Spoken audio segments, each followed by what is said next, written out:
कैसे हैं बच्चों आप लोग। आज आपको कंपटीशन का बायोलॉजी का कुछ इम्पोर्टेंट सवाल आपको देने वाले हैं जो आपके परीक्षा पॉइंट ऑफ व्यू से बहुत ज़्यादा इम्पोर्टेंट है, क्योंकि आने वाले समय में कुछ CCL SSC CGL का और RRB ग्रुप डी का परीक्षा होने वाली है जो आपके लिए बहुत फ़ायदा कर सकता है। मेरा पहला सवाल है, जीवन की मूलभूत इकाई क्या है। ऑप्शन है कोशिका, अंग, उत्तक, नाभिक। तो इसमें जीवन की मूलभूत इकाई क्या है? कोशिका है। कोशिका जो होती है जीवन की मूलभूत इकाई होती है। अगला सवाल है, कोशिका के बारे में निम्न में से कौन सा कथन सही नहीं है। तो सभी देह ऊतकों में एक ही प्रकार की कोशिकाएं विद्यमान है, ये ऑप्शन क्या है? गलत है। तो ऑप्शन क्या है सही है कोशिका के बारे में? कोशिकाओं के आकार और अमाप विशेष कार्य से संबंधित होते हैं। कुछ कोशिकाओं के बदलते आकार होते हैं। प्रत्येक कोशिका में निष्पादन की अपनी क्षमता होती है। मेरा अगला सवाल है, निम्नलिखित में से कौन सा कोशिकांग पादप कोशिकाओं में पाया जाता है किंतु जंतु कोशिकाओं में नहीं पाया जाता है? वह क्या है? क्लोरोप्लास्ट है। पादप कोशिकांग जो है पादप कोशिकाओं में पाया जाता है लेकिन जंतु कोशिकाओं में नहीं पाया जाता। वह क्या है? क्लोरोप्लास्ट है। अगला सवाल है, कोशिका का जीवित अंश जीवद्रव कहलाता है। यह किससे बना होता है? यह बना होता है कोशिका द्रव से, केंद्रक द्रव से और अन्य कोशिकांग से बना होता है। कोशिका का जीवित अंश जीवद्रव कहलाता है। यह किससे बना होता है? कोशिका द्रव से, केंद्रक द्रव से और अन्य कोशिकांग से बना होता है। 80% से अधिक कोशिका में पाए जाने वाला पदार्थ क्या होता है? ऑप्शन है प्रोटीन, चर्बी, खनिज, जल। 80% से अधिक कोशिका में पाया जाने वाला पदार्थ क्या है? जल है। क्या है? जल है। अगला सवाल है, निम्नलिखित में से किन कोशिकाओं में नाभिक नहीं होता है? ऑप्शन है मूल रोम कोशिका, लाल रक्त कोशिका, प्लेटलेट्स, मोनोसाइट। तो कोशिकाओं में नाभिक नहीं होता है। लाल रक्त कोशिकाओं में नाभिक नहीं पाया जाता है। तो किसमें नाभिक पाया जाता है?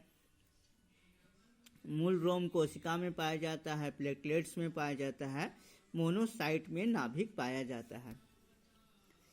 अगला सवाल है, निम्न में से कोशिकाओं के आत्मघाती बैग कहे जाते हैं।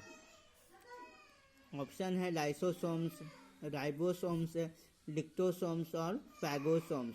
कोशिकाओं के आत्मघाती बैग कहे जाते हैं, लाइसोसोम्स को कहे जाते हैं। आत्मघाती बैग या आत्मघाती थैली भी उसको कह सकते हैं। लाइसोसोम को कोशिकाओं का आत्मघाती बैग कहे जाते हैं।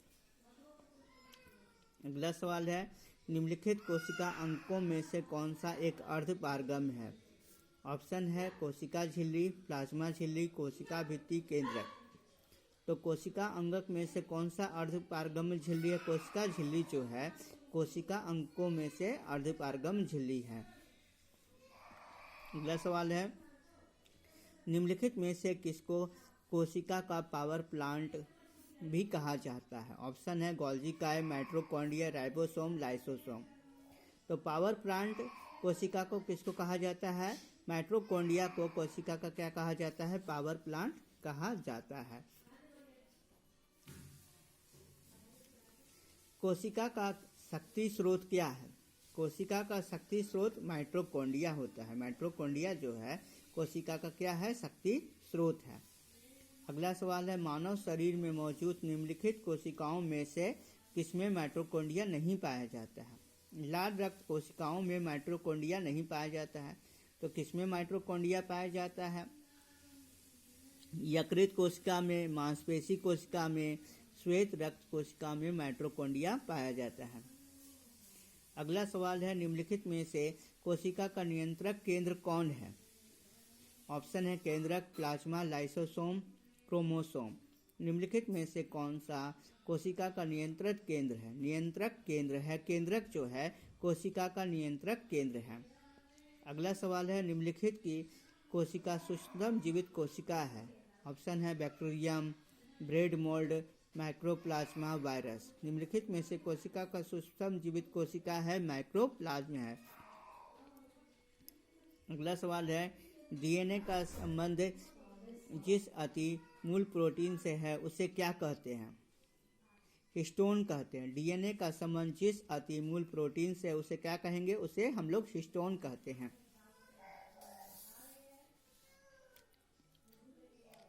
निम्नलिखित में से किस एक कोशिकीय कोशिकांग समूह में डीएनए होता है? निम्नलिखित में से किस एक कोशिकीय कोशिकांग समूह में डीएनए होता है? सूत्रकणिका में, केंद्रक में और हरित लवक में क्या पाया जाता है? डीएनए पाया जाता है। डीएनए की पॉलीन्यूक्लियोटाइड श्रृंखला में क्या समाविष्ट होता है? एक नाइट्रोजनी क्षारक, डीऑक्सी राइबोस शर्करा और फास्फेट समूह शामिल होता है। डीएनए की पॉलीन्यूक्लियोटाइड श्रृंखला में क्या समाविष्ट होता है? एक नाइट्रोजनी क्षारक समाविष्ट होता है, डीऑक्सी राइबोस शर्करा शामिल होता है और फास्फेट समूह शामिल होता है। अगला सवाल है, चिकनी अंतःप्रद्रवी जालिका के अनुपूरक कार्यों में से एक कार्य क्या है? चिकनी अंतःद्रवी जालिका के अनुपूरक कार्यों में से एक कार्य क्या है? विषैले पदार्थों का निर्विषीकरण है। विषैले पदार्थों का निर्विषीकरण जो है चिकनी अंतःप्रद्रवी जालिका के अनुपूरक कार्यों में से एक कार्य है। अगला सवाल है, निम्नलिखित में से क्या डीएनए में मौजूद रहता है किंतु आरएनए में मौजूद नहीं होता है?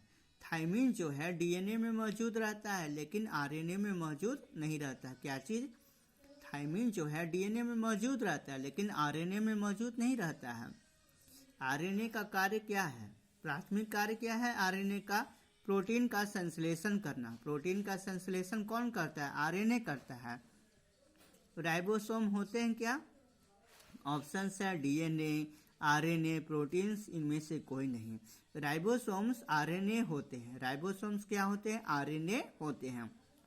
अगला सवाल है, आनुवांशिक यूनिट अर्थात जीन क्या होते हैं? आनुवांशिक यूनिट अर्थात जीन क्या होते हैं?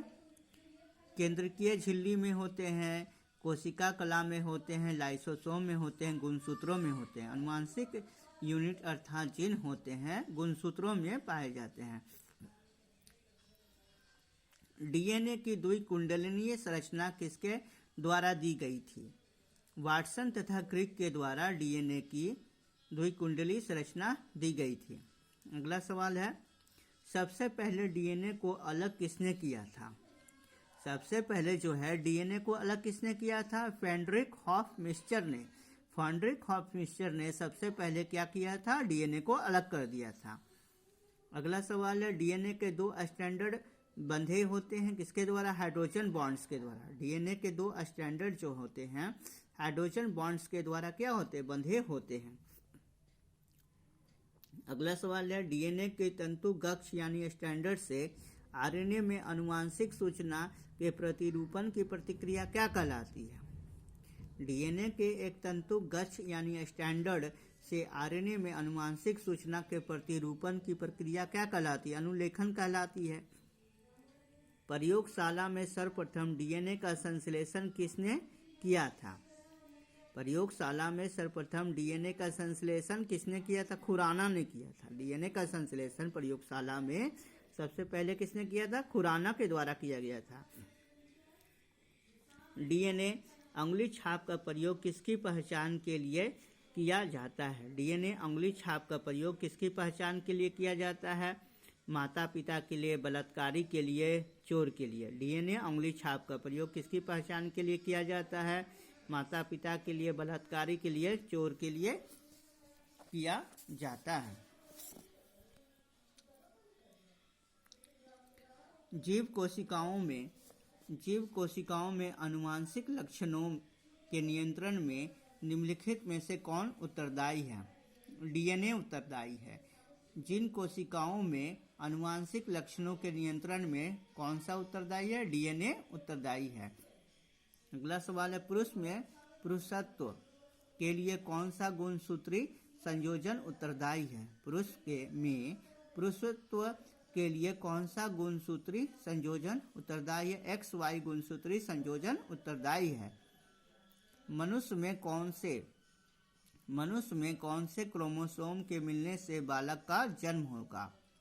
मनुष्य में कौन से क्रोमोसोम के मिलने से बालक का जन्म होगा?